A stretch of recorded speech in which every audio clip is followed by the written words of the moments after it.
presentation on the budget. I think this is an important topic, and look forward to your feedback. I also want to take a moment and thank the city staff that are here, the department heads, and all the staff members that came out today, and look forward to the presentation. Again, first of all, I probably should have started with the fact that my name's Everett Roy, Councilman for District 1, and not make the assumption that everybody knows me. But again, it's exciting. There's a lot that's going on. District 1 is moving in the right direction. We've got a lot that we're doing. And I hope that as you drive around the district or you've been around the district that you can see some of those improvements. You know, right now we're working on West Guth, doing some improvements there. The city streets, we've done a lot of improvements there in the past 6 months or so. And North Beach, it's exciting. Make sure you watch Channel 3 News tonight as we look at some of the exciting things that are going on in North Beach. So I'm really, it's a great time to be the District 1 council member. I'm excited about it, and I think this is just one of many things that are to come in our city. So with that, I would like to introduce the city manager, Peter Zanoni. Peter now has been with us over 4 years. Time flies, and he's doing a great job. So I will turn it over to our city manager, Peter Zanoni. Thank you. Great. Yes, sir. Okay, great. Thank you, Councilman Roy. And good evening, everybody. As Councilman Roy said, I am Peter Zanoni, the city manager for the city. And we want to thank you for being here tonight. This is our first of 5 public hearings or public comment sessions on the budget. You know that if you've tracked us, around this time each year, we develop and recommend to City Council and the community a budget for 12 months beginning October 1. And there's about 6 weeks between when I propose the budget, as I'm required to by our city charter, 6 weeks between when I propose it to when council has to adopt a budget. Does not necessarily have to be the one I present, but in the charter also is the requirement that city council adopt a budget. So between the proposal and the adoption, there's a lot that happens. And some of that, a lot, is tonight. We want to hear from you. And we're going to hear from 4 other meetings very similar to this across the city. It's a very important part of our budget development process. The city always, I don't know if we always did this, but in my 4 budgets, now 5th budget, even with COVID, we made sure we got community input with the council members there to listen to what you all think about the budget. Because again, it's a proposed budget. It's not final until we hear from you and hear from the council. In addition to these community meetings, we're doing work sessions with the city council. We have a total of 6, and the 3+ hours for each one. We go over each of the major departments because it'd take a lot of time if we went through every of our 29 departments, but it's enough so council has a good understanding of the ingredients in each of those big departments, like police and fire and public works and so on. So that is the context for tonight. A couple of things that are unique about tonight is, one, we're in Calallen, and who likes Calallen? Yeah, right? Yeah. This is a very unique part of our city. I recognized it even before taking this job. And Calallen, Toloso, Midway, Annabelle area. But a very unique part of our city, both from a geographic standpoint, but a cultural standpoint. 2 great school districts up here, the Nueces River, some beautiful parks, and great people. So that's unique about tonight. Also unique is tonight you all will be the first to see our budget video that was just finalized today. And so it's about a 7-minute video on the budget. And it premieres tonight. So you all are the fortunate ones to get a chance to see it tonight live. So the program for this evening is really this, as Councilman Roy said some opening comments, I'm saying some opening comments. We're going to show the video for about 7 minutes. It'll give you a good general overall context of the budget. And then we want to hear from you. That's why we're here. We're not here to hear from me or the councilman, frankly. We're here to hear from you about what you think about the budget or us in general at the city. And so that's the lineup for tonight. I did want to reiterate, as Councilman Roy said, we have a number of our city executives here.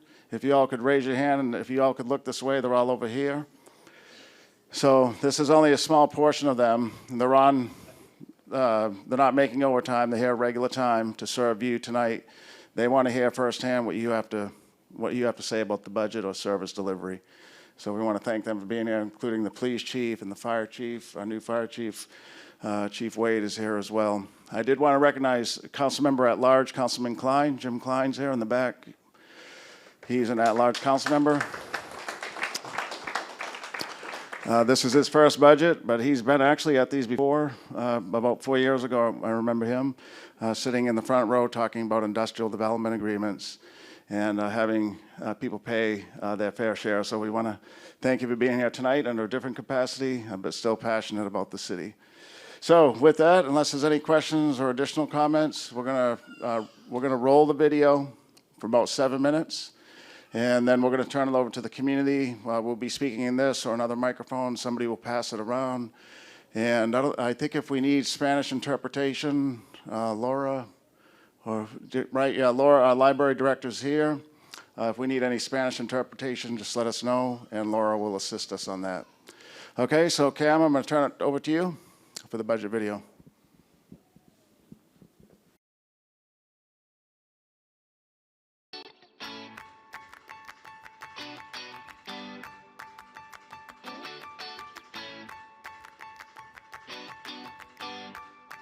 Corpus Christi is benefiting from a fast-growing economy, flourishing neighborhoods, and a high quality of life for residents.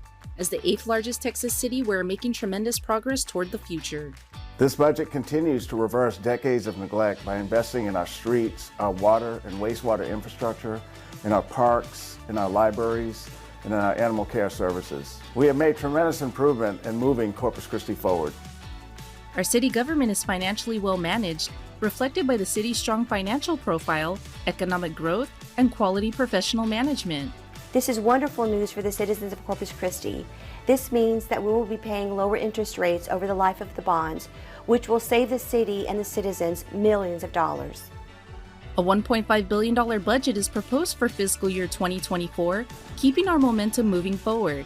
The city is a large organization with 29 lines of business that is supported by over 4,000 employees that combine to provide a high-quality level of service.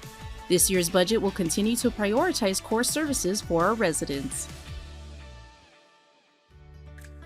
$122 million will be invested to continue road construction and maintenance, particularly in our neighborhoods. $22 million will be allocated for residential street reconstruction, $46 million to general street maintenance, and $54 million toward arterials and collectors. After a review of our ongoing objective of paving more streets, a new approach has been developed to make an immediate and long-term impact. We have a little over 1,200 centerline miles of streets to maintain at the city. To address fixing those streets a little bit more efficiently, we're going to use a pavement-only approach. We're going to fix roads 5 times faster, and what would have taken us 60 years to complete will only take us about 12.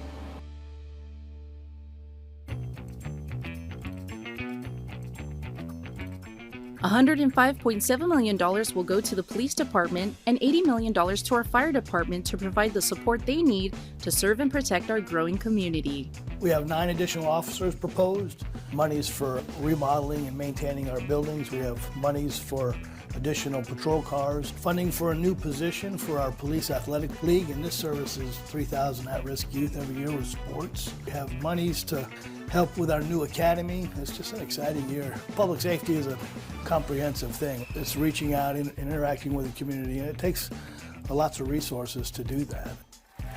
Currently, the Corpus Christi Fire Department is fully staffed with all of our personnel, which helps us provide the highest level of service to this community. We're looking to add 9 new positions. These 9 positions will help us advance towards our goal of 4-person staffing on all of our fire trucks. We're also looking to add to our fleet 3 brand new ambulances, also a brand new fire truck to improve the health of our fleet. All of this helps us advance the mission of the Corpus Christi Fire Department in providing the highest level of service of both fire and EMS to the community. Enhanced quality of life is vital to our community, and our parks provide an essential connection for people of all ages and abilities to experience the benefits of nature and the outdoors. $14.6 million will go toward park development, as well as $14 million for revitalizing the 4 Northside community parks. By adding amenities to these recreational areas, these parks will honor the area's legacy for generations to come. We are building a park master plan, activating more park space, and adding amenities such as splash pads, playground equipment, shade structures, and barbecue pits to provide a more enjoyable experience. Several capital improvement projects are in development to create unique opportunities for residents and visitors. $1.4 million will fund operations and maintenance for each of these quality of life facilities. By building an aquatic center at Bill Witt Park, revitalizing our iconic water garden, adding amenities to our celebrated Cole Park, and developing our North Beach area, our city offers an active and healthy lifestyle for all residents to live, learn, and play. We are creating better health outcomes, improving healthcare customer service, and engaging our community partners for a healthier Corpus Christi. $1.2 million will provide more wellness opportunities for developing a fitness program, replacing exercise equipment at senior centers, and offering life safety skills such as free swimming lessons. These priorities align with our Public Health District's mission to prevent, promote, and protect. This budget will not only provide exceptional service for residents, but for our pets as well. $771,000 will go to the Animal Care Services Department to provide additional leadership and staffing, and an operational review of the department to continue to lead with care and compassion. These efforts will continue to make Corpus Christi a place people want to live, work, and visit. Over $4 million will be invested in coastal sustainability initiatives. Protecting our unique way of life and our natural assets is essential to the prosperity of our community. This budget invests in more street sweeping and stormwater channel maintenance. It invests in more trees to improve our air quality and a composting program diverting tons of material from our landfill. With these investments, we are advancing our sustainability and coastal resiliency initiatives. By taking care of our environment, offering leisure activities, and developing more local businesses, Corpus Christi is planning for more economic growth. And nothing highlights those endeavors more than the expansion of our convention center. Our American Bank Center is an economic driver for our city and for the region. Plans are underway to renovate, expand, and add a convention center hotel built by the private sector. This budget also includes funding to fully fund our destination management organization, Visit Corpus Christi. This proposed budget includes property tax relief for residents.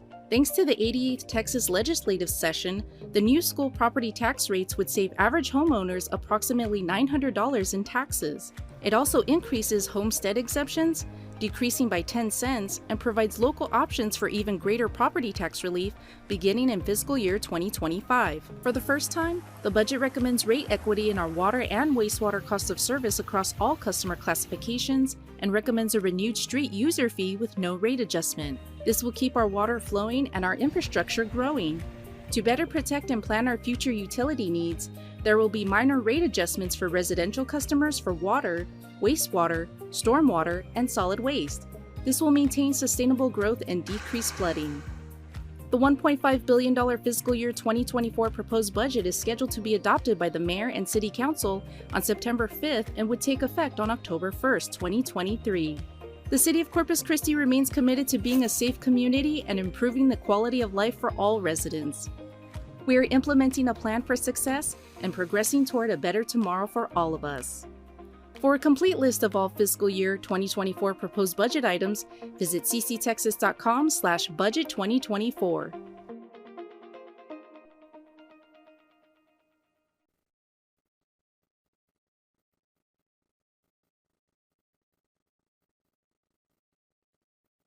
That was just great video, right?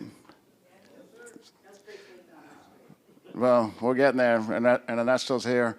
That video, just to let you know, was produced in-house, and our team is right behind us, our videographer team. So thank you guys for a great job.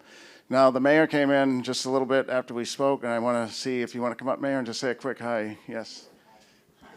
All right. Thank you, Peter. Thank you. Good afternoon. Thank you. I'm sorry I was running a little late from a previous meeting, but today is very important, and we do this every year. This is probably one of the most important things that we do in our service to the community. And it is being transparent and listening to you. We have a $1.5 billion budget. How it is deployed is based on what you think. It's based on your voice being a part of this process. So we really appreciate you being here, taking the time. I know it's very difficult and it's hard for us to accommodate everyone, in regards to your schedules. So it means a whole lot. But again, the message is we are listening. We want to know what you think. We want you to know what we're thinking, so that we can move forward together in speaking for you and on behalf of you. So thank you again. Thank you, Peter. Thank you. Yeah, thanks for being here. Okay, so as we promised, the rest of this meeting now is to hear from you. We have a microphone, or microphones plural, and we'll just kind of pass it around. Raise your hand if you want to speak. One thing I should say that I didn't say in the beginning is we have staff here recording what you're saying, and of course we're going to 4 other council districts, and so the goal is to report to council at the end of these 5 meetings kind of the consensus comments of the community. We'll be sharing all the comments, but what we're looking for is where is there a majority of consensus, because what the consensus of the majority says is what we're going to try to add or delete from the budget. So that's an important part. We're not here just to listen and go on our own way. We're here to see where is the consensus across the city to add something or delete something out of the budget. The evidence is there. In the past 4 budgets, we've done exactly that. So whether it's been to add more library services has been some requests, specific park improvements have been other requests, more funding for the arts was something that we did last year. So this really does matter. What you're telling us tonight really does matter. And because we can't do everything, we try to find where is that consensus. And that's why staff's here taking all your comments this evening. So with that, our staff's going to pass around the microphones. Just raise your hand. I'm here to answer questions, and the key department executives are as well. And so who wants to speak first? There we go. Is it okay if I go to the front? You sure can. Yeah, come on up. In fact, it'd probably be better if you did, because this is also simulcast on, this is live broadcast again. On which one? Facebook and YouTube, live broadcasting. Mm-hmm. And how much time do I have? As much as you. I promise I won't be long. Well, good evening, everybody. My name is Crystal DeVos. I am a full-time engineer, a full-time stay-at-home mom, and a full-time wife. I have been a Corpus Christi native for 37 years, and I love our beautiful city. So, Mr. Manager, in your $1.5 billion budget, you talk about prioritizing safety. The 9 new police positions are great, and what I would like to emphasize is we need more staff for police forensics. We currently only have 4 for the entire department, which is highly limiting our city's ability to turn around evidence for warrants and making arrests. And doing that and having more of those police officers on staff helps us to do that process more quickly, which in return makes our city safer. I would also like to see the budget devoted to improving and maintaining our parks, which we did see in the video, but as with anything, if we have these new parks, but we have no maintenance that goes behind them, they can easily turn into ruin. Anything that is expensive can get worn down quickly without upkeep, so we need to focus on maintenance and city code enforcement for both hygiene and safety purposes. Mr. Zanoni, you also say that we want to develop a smart financial goal. So with that being said, and I think most importantly, is we need to stay within budget. I'd stay within budget if I had $1.5 billion, but I don't. So what I mean by that is let's get rid of some of these empty roles that are not in line with our mission. We should be absolutely investing in sustainability and resilience, but within the individual departments to ensure solutions stay grounded in common sense and fall in line with reasonable expectations. Anytime our city goes over budget or takes on new debt, it limits what the city can do in the future as we have to service debt payments and interest. So who loves paying interest? I didn't think so. What's worse is who likes paying interest based off of the decision of somebody else. So instead of having certificates of obligation, we should be having city bonds instead. The people of our city should have a say and a voice on how much debt their city is taking on. So thank you so much for your time. Thank you, Manager Peter and Mayor Paulette, and thank you all for your beautiful dedication to our city, Corpus Christi, the body of Christ. Thank you. Thank you so much.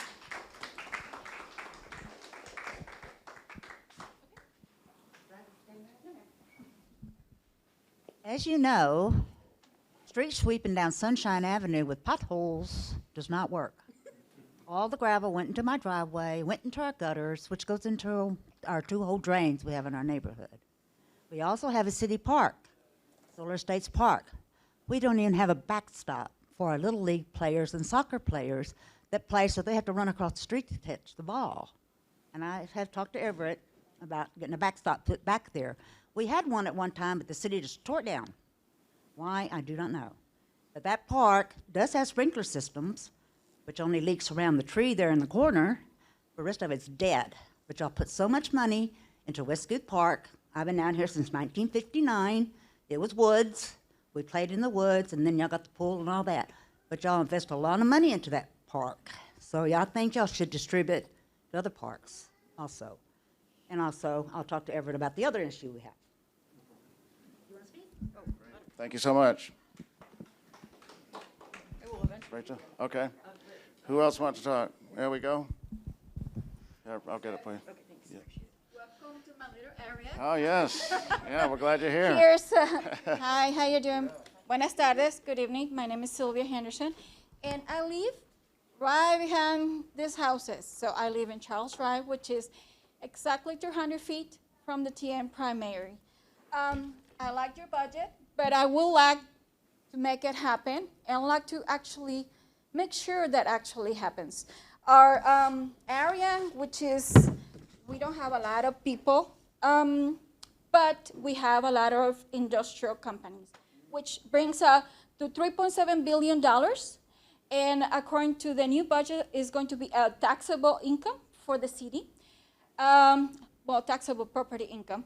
And also, it says this year is going to go to 7.4, which is a lot of money. And in 3.7 billion, I estimated that is $78 million a year that they take out from our community, but I don't see that implemented. I see kids getting run over. I see elderly people on handicaps every day and at night that almost hit because they're so dark. And I see kids getting hurt because we don't have sidewalks. I understand Flower Bluff is the same, but I'm sorry, I don't live in Flower Bluff. I live here, and I worry about the kids because I see them every day. They grow up with my kids. I'm not from here. I just moved 13 years ago, but I care for all the kids, like they were my own, because they go with my kids at school.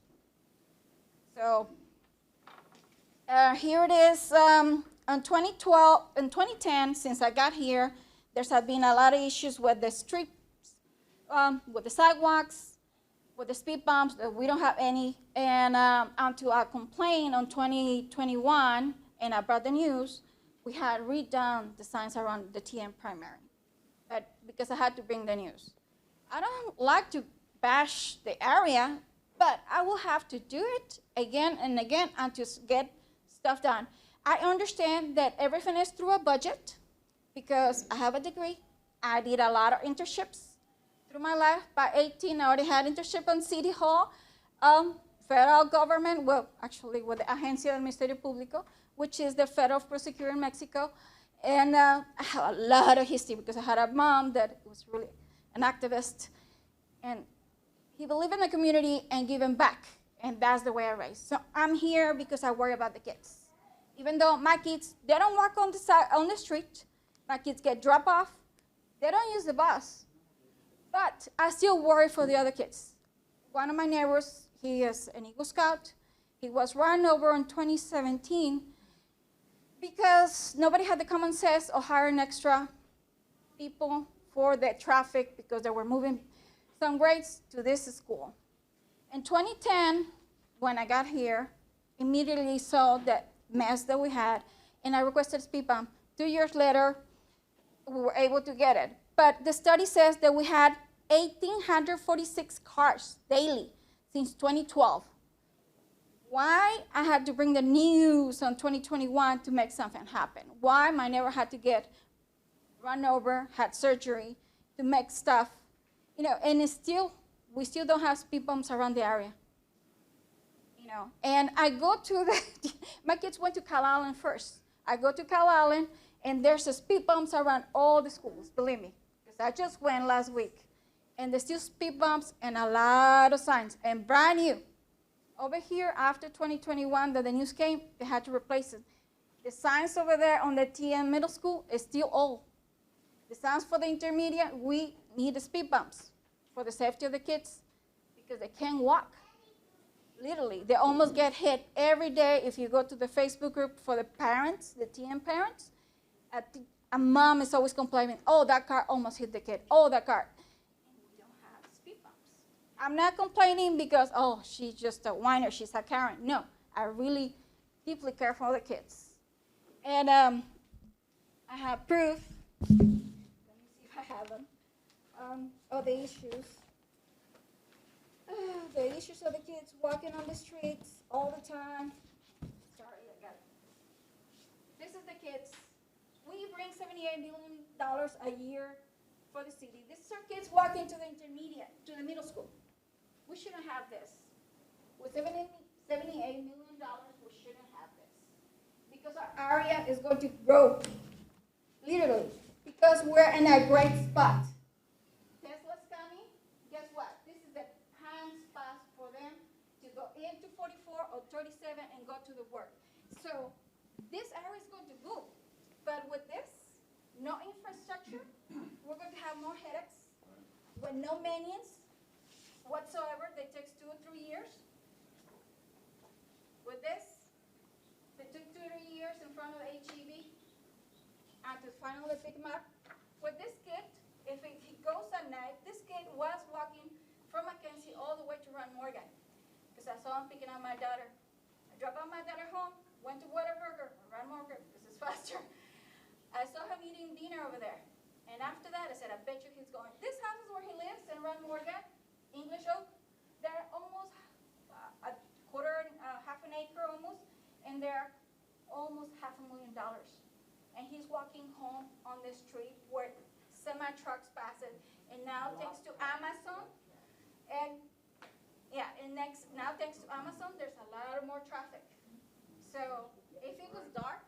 Yeah, so on Rand Morgan, I don't know if Ernesto, so that's we're working with TxDOT for that street. That's a state street to add sidewalks and drainage. Councilman Roy, right? What your builder, I'm sorry to interrupt you. Yeah. But to have something provisional, because if you wait for TxDOT, Yeah. it's going to be a year or 2 years, and Yeah. you're going to have a kid run over Right. in the winter. Right, so we're working on it.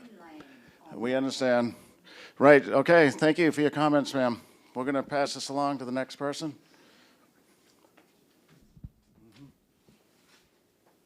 Next person. Okay. I'll go because there's no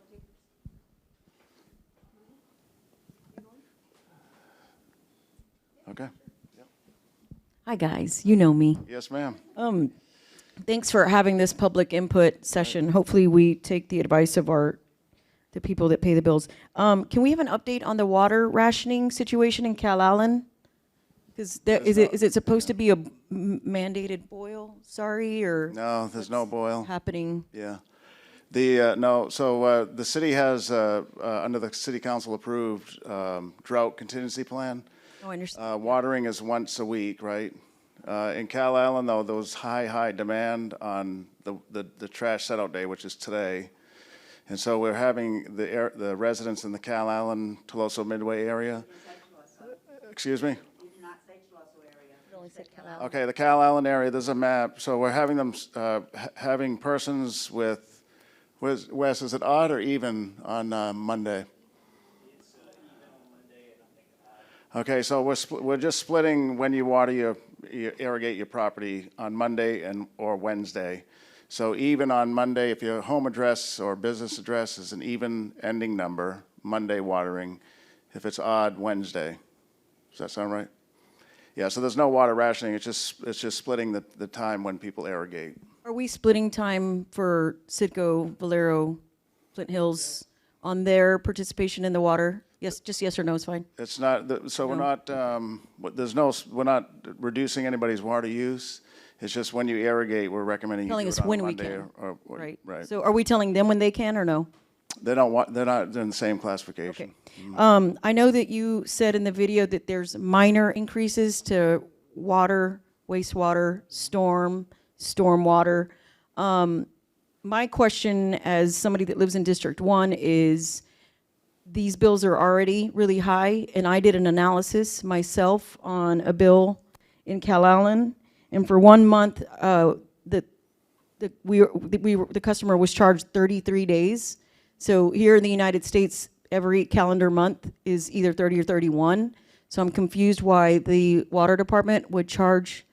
And because the day I did this analysis, it was the 215th day of the year, but the water department had already charged 218 days. So that's 3 extra days for water and 2 extra days on gas.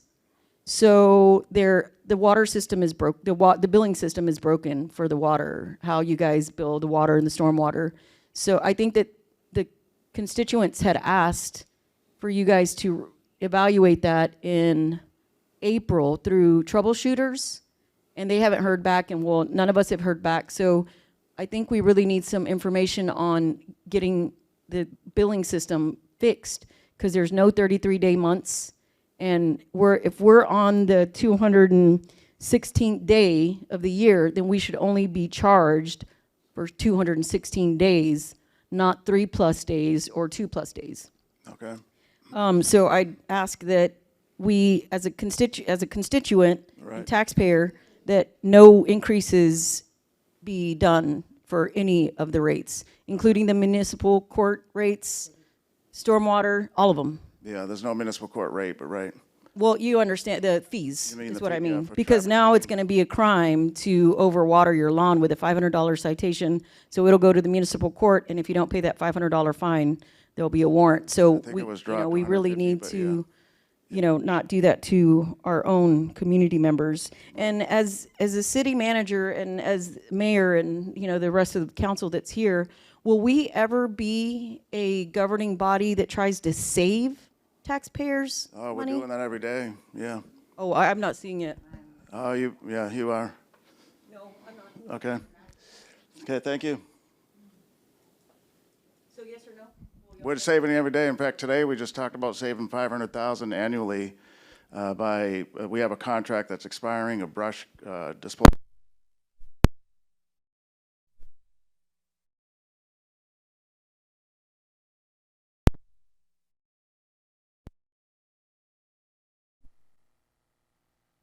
Contract expiring, we're not going to renew it, so it saves taxpayers $500,000. We have a landfill that has plenty of space, so it was an old contract that was approved.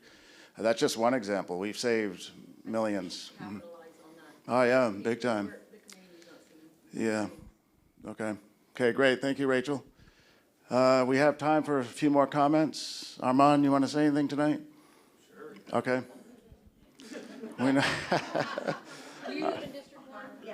Armand wants to talk about water rates a little bit. Right. Prioritize people that live in this council district. So. Yeah, go ahead. Okay, yeah, Ms. McKay. Hi, y'all. I actually live downtown, so it's a little ways away, but I have lived in District 1. I first lived in the Donna Park area when I moved here 12 years ago. So I guess as far as the budget goes, no one is going to be 100% happy about it. I do appreciate you trying to make all of us somewhat happy in some ways, but specifically, I appreciate the sustainability initiatives. I believe in composting. I think it's going to be a really great program for the city, which you could probably even make money off of if you wanted to. I think it would be great to see more equitable water rates between heavy industrial users and residential and commercial users. We have a lot of commercial users that I think are paying a little too much in comparison to their heavy industrial comrades. And I just think that we need to make it more equitable for small business owners, because there's a lot of people that are hurting in that area, and I think we could do more for them.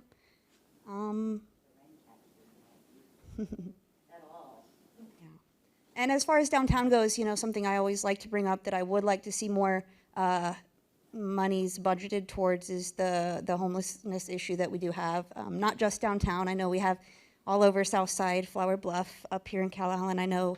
I think we could do more for these people that are residents of our community as well. And I look forward to working with the city to hopefully move things like that forward. Thank you. Okay. Yeah, positive. All right. Hello, everyone. I'm John Box. I'm on the board at Corpus Christi Police Athletic League. I don't know if anybody in this room knows about it besides a handful of us, but as the video showed, we've got 3,000 kids come through our program. It's at risk. It's the youth of the community. We're looking to make their lives better. They don't know where to go get help. Welcome to the Police Athletic League. If your kid wants to make volleyball team, come see us. We have an amazing volleyball program. Basketball program just started, and we're kicking off our Little League program again. But I want to say thank you to the police chief. Yeah. I mean, we asked to add that position to the budget. We run off of the support of the community. Last year we raised over $300,000 to put towards this program, and we're trying not to take money away from the city, but we're at the point where it's grown to where we need the help. And I want to say thank you, Chief, and thank you to the council. Yeah. Yeah, thank you. Thank you for serving on the board, too. In my 4 years here, the chief has talked highly about this program, the Police Athletic League program. It's 3,000 children from across the city, right? It's just not inner city children. It's from across the city benefit from this year-round program. And these are at-risk youth that don't have a lot, but because of the volunteers, the police department, Chief Markle's a big supporter of this, so thank you. Thank you for being here tonight and for talking about it. You have some more good news for us? I don't have any news at all. I'm looking at the numbers, though, and we're showing reductions in some rates, reductions in property taxes, increases in other rates.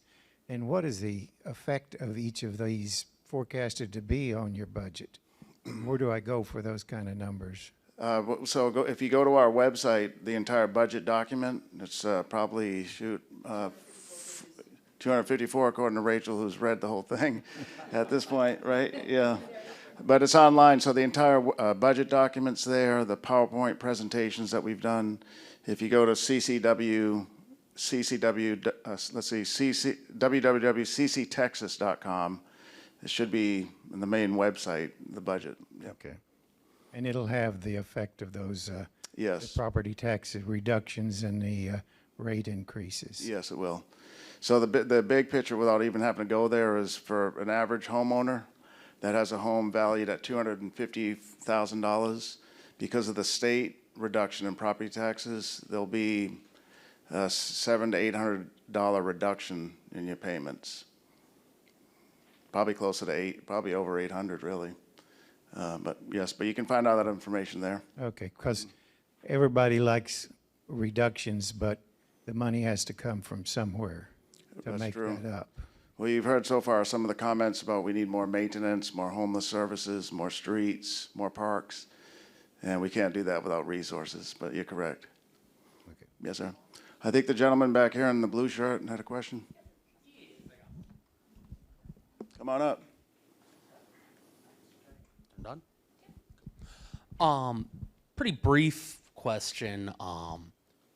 Do we happen to have, as I'm hearing people back and forth on things like water rates and the water usage rates and environmental projects, do we happen to have either the city or the public have access to any of the environmental cost studies that would tell you how much you're making back off of these initiatives, what the total revenue and impact for tourism, positive or negative, could be, because knowing that would make it a lot easier to form an opinion.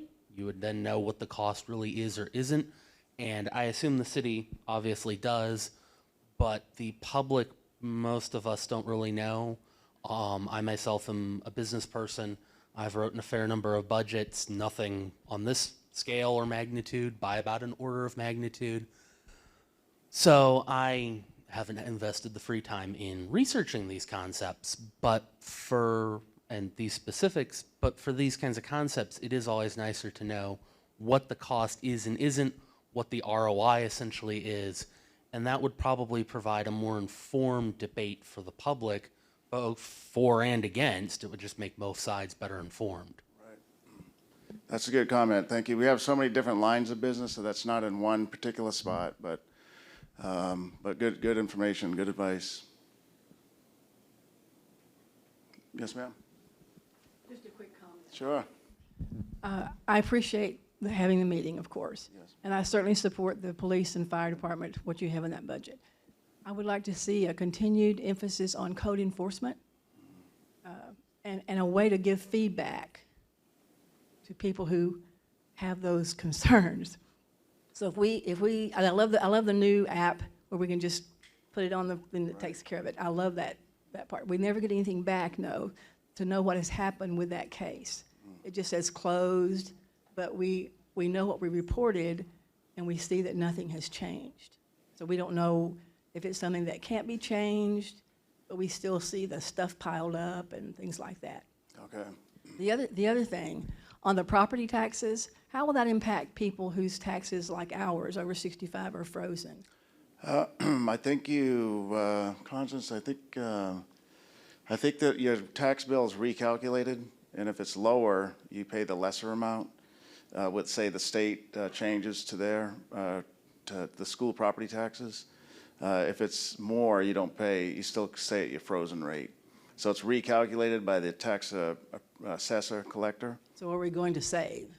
It depends, I guess, on your circumstance. So with the state's reduction that they have, there's a general homestead exemption increase, also a reduction in the rate by 10.2 cents.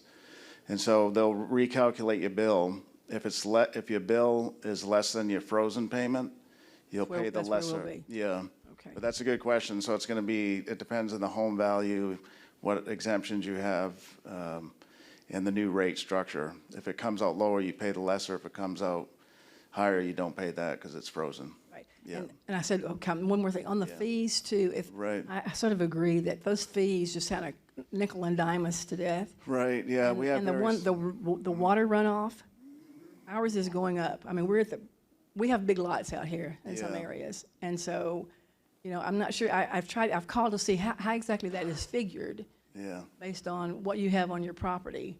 The stormwater. Because we have a big lot, we have a lot of grass where that water is going to soak in. And, we don't have a lot of structure that's going to keep it, maybe the house and the driveway and things like that. Right. But those keep creeping up. It would be nice to somehow not have those creep up on us a lot. Right. We did put together, and City Council approved a 5-year plan for a gradual rate increase, admittedly, for 5 years. Because the city had no stormwater program, so when it rains, even up here in Calallen, we have extreme flooding, right? And so this is the first time the city has a independently funded stormwater program that manages two things. One, stormwater runoff to minimize flooding, and then two, water quality. So here with the Nueces River, you don't want a lot of debris flowing into that. Same thing in our Bayesian estuary. So by sweeping the streets, that all that debris is picked up, it doesn't end up into the waterways. So, right. Anybody see a street sweeper out there recently? Right. About 4 years ago, the city wasn't sweeping. So. I know. I can see the freeways, but a neighborhood with potholes, no. Right. We're gonna get your street paved, and then we'll sweep it. All right. That's coming up. Yes, ma'am. Good. Do we have some more questions or comments? Yeah. This gentleman here, let's get you a microphone because you're on Facebook. Want to make sure people, there are people watching this that aren't here tonight. Hello, I'm Paul Hickey, and I live over here on Irma in Highway Village. More questions. I know he talked about the tax rate going down, but the evaluations went up. I don't think the city, I don't know if they have any control over that. Thank God I turned 65 in January, so my taxes went down. If I hadn't, they had gone up $1,000. So I don't know, and I know my house wouldn't have sold for what it was appraised at, and a lot of people don't. So I think that needs to be taken under control. The other question is water rates versus desal. And here I don't hear too much about desal, but it creates a lot of brine, a lot of salt. What are we going to do with it? And we release water to take care of salt in the inner bay, which I really wish the council would go to court and litigate different water releases in the droughts, because to me we still are releasing too much. I always hear we have to because of state. Well, you know, everybody goes to court for everything, so I think it'd be money well spent to litigate that. Yeah, and so we need to do that. I want to advocate for a neighborhood over on Sharpsburg and Cynthia Street. It's pothole city over there. I during there ruined my car one time going through there, and I don't live there, but I have friends there. So whoever is in charge of that, please. I know people have called and they get blown off. So please take a look at that. It's a poor section, but you know they pay taxes too. And then I don't mean to be negative, but these seem like projects take way too long. That Teague Lane, I noticed, finally got finished, but it took 2 years for that little quarter-mile section. I don't understand why. And then my other beef has always been is building codes and foundations.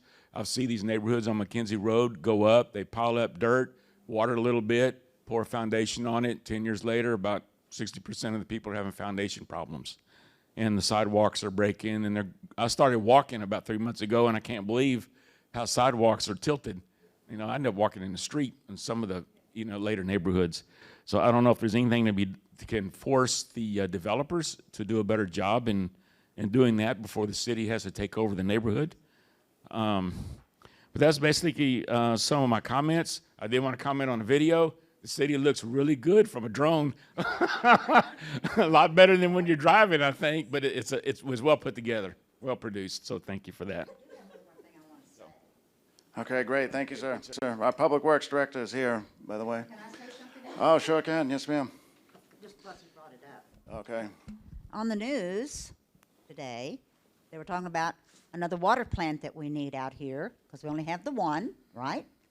They are promoting the desalination plant for the new, instead of putting a new water plant in. What do you think? Well, that's part of my question. That's part of my question, too. It's expensive. I think I don't think we need anything else in the port. That's the only part of Corpus that's halfway decent. Because all this area here now is industrial. You know, industrial is supposed to be over there off the Upriver Road. Now it's in our school districts. And more coming in, like the tank farms that popped up in Calico Road. Right. You know, so that's what I feel. Okay, thank you. Okay, we have about 10 minutes left before we're done. Yes, sir. Yes. She asked about on your app when you put in a complaint, Right. and then it says it's closed. Would you like to expand on? You know, Sony, so I think you do so we have for the first time also, the city just this year released our new customer care number, which is 311. So if you have an issue, you can call 311 instead of remembering the numbers that nobody remembered. There's also an application, an app on your phone where you can put it on the phone app. You can take pictures of something and send it in. So there is a response back. I think if you put your email, Sony, or right? Yeah, so for those who don't have it yet, go on your mobile phone, on your Play Store, and download My CC 311. So you got some easy access by your phone, and then you can call us as well. And then it's 311 customer service. Is there a follow through though? Like if you put a request in and you hear back from the? Yes. You do? Yes. So there is a follow through to get a ticket number as well. Okay. With your complaint. All right, we'll work with this lady, and so we don't hold everybody up at the end of the meeting, just to see. Rachel? I know this isn't policy, but I've Right. actually called once, and someone said, well, we have to accumulate at least 3 complaints to even address the issue. And this No. is the operator receiving the. Yeah, that was probably bad information. Yeah, so whatever gets sent in, we work on. There was a water leak downtown, like Oh, okay. between two apartment complexes. Okay. She gave me dates like, yeah, they reported that a month ago. A month, okay. Okay, good. We have some more comments on the budget? Eli, yes, ma'am? Sorry, yeah, I just wanted to piggyback off of what they just said and brought up in regard to like city staff, which, you know, we all appreciate, but I think that maybe there could be some room for more training, especially in the departments of code enforcement, the police department, and I'm like, who else? There was one other one I was going to mention, but it slipped my mind. Parks and Rec, thank you. All right, so I mean, just in my personal experiences when I interact with people that are on city staff that are, you know, the working class and the people who are probably at the bottom of the pay grade, right? They have less inspiration to be doing what, you know, probably the department heads are, you know, doing. So maybe there's a way that the city could implement more training to make sure that they know what they're talking about when they're talking to citizens so that people don't get upset if they're given the wrong information. And I think that would make them enjoy their jobs better too. That's good, yeah, great recommendation. Okay. Is Armand going to close it out for us? Did you want to speak, Armand? Yeah, we'll have Armand speak. Yeah. Armand's on our beach advisory board for the city. Yeah, thanks for mentioning that, Peter. Definitely a fan of equitable water rates for sure. People should pay their fair share, and I definitely think industry has plenty of money to be able to do that. So I'm glad to see that we're finally asking for that from them. We had an interesting meeting in our committee. We were talking about ecotourism. We know that tourism plays a really big deal here in the Coastal Bend, Padre Island area. And specifically, people come here for our beaches. And quite frankly, if we didn't have tourism in our area, I think things would be a lot more expensive for us. You know, I think that you mentioned that there's quite a few different initiatives under environmental sustainability. I'm a big fan of those specifically because we've been established since 1852 and we've never really seen initiatives that specifically focus on improving our environment in our area. You know, we've got the tree thing going on, that's really great too. But there was one specific item in there for the sustainability initiatives that I think is super critical. That's the Gulf Beach Survey. And what that essentially does is it allows the city of Corpus Christi to survey our beaches in terms of taking a look at where the erosion is happening, and that's really important. If we do not keep track of the way that our beaches are eroding specifically, we manage to lose money. We lose tourism. So I know that's a critical portion of these sustainability initiatives. You know, I think that it was originally proposed to have a department, but I'm a big fan of these specific initiatives happening in each department instead, smaller projects. At the end of the day, it's what can Corpus Christi manage, and I think this is something that's manageable to have each department kind of starting with this and then, you know, working its way up to whatever the next level is. That's just my input for now. Great, yeah, thank you. Thanks, Armand. Thanks for being here and participating, not just here, but throughout the year at the city. Councilman Klein, you want to say a few words? You're being requested to. I didn't really plan on saying anything tonight. I would just say this, that meetings like this are vitally important. I'm going to have my disagreements with the city manager, with city staff at times, but I really like to give them props for holding these meetings because, you know, we claim to live in a government of the people, by the people, and for the people, and that requires input by the public then as well. And so I applaud you folks for scheduling this in the evening. It was not always done before current city manager was here. I think it does provide a great deal of opportunity for people to have their say in the budget. Budgets can be very dry, lots of numbers. But as I think I've meant to use this line before, I'm going to use it again. Somebody far wiser than me said, budgets are moral documents. They determine what are our priorities, what we want to spend money on, what we don't want to spend money on as well. And so it's really vitally important that you're here tonight. I applaud you for coming tonight. If you have a chance, I'd urge you to come to the other 4 input sessions as well in the rest of the city. They're not limited to people in the districts, but come to as many of these as you can. we're trying to get the read of the public here as well in putting the budget together. Thanks so much. Yeah, great. Thank you, Councilman. That's a great way to, thank you, Councilman Klein. That's a great way to end the meeting. So there are 4 additional meetings, one tomorrow night in City Council District 2 at the Del Mar Economic Development Center near Ray High School. And then next week, there's 3. That'll be Districts 3, 4, and 5. All these are on our website, and as Councilman Klein said, you don't have to live in the district to attend them. You can go to all or any of the remaining ones. We're going to have a couple of hearings at City Council as well. There's a hearing on the budget required by our charter, and then a tax rate hearing as well, and workshops from the City Council too. You can attend to hear about the budget if you want. Rachel? There's 3 this week and 2 next week. Okay, sorry. This week is Wednesday and Thursday, and then 2 next week. What's the one on Thursday on there? That's going to be District 3, I think. District 3? Yeah, District Okay. 3 is on Thursday, Monday's D4, and Wednesday is D5. Okay. So next week, Districts 4 and 5. This week's Districts 1 tonight, 2, 3, then 4, 5. So that's it. So thank you all for participating. Comments have been recorded. We appreciate you being out tonight. Thank you, Mayor. Councilman Roy, thank you for hosting this. All the executives. Let me close out, though, by thanking our library staff. Laura Garcia. Laura, raise your hand. Yep. All right. Our libraries are great. We have a great library team, great library director that's been here for many years. And these libraries are actually getting busier, unlike the trend across the country where they're losing participants. We're gaining, and Laura's team's doing a great job responding to that. So Laura, thank you for hosting us. Councilman Roy, thank you. Mayor, we'll see everybody not tomorrow night, but the next night. Actually, tomorrow night, right, in District 2. See you then.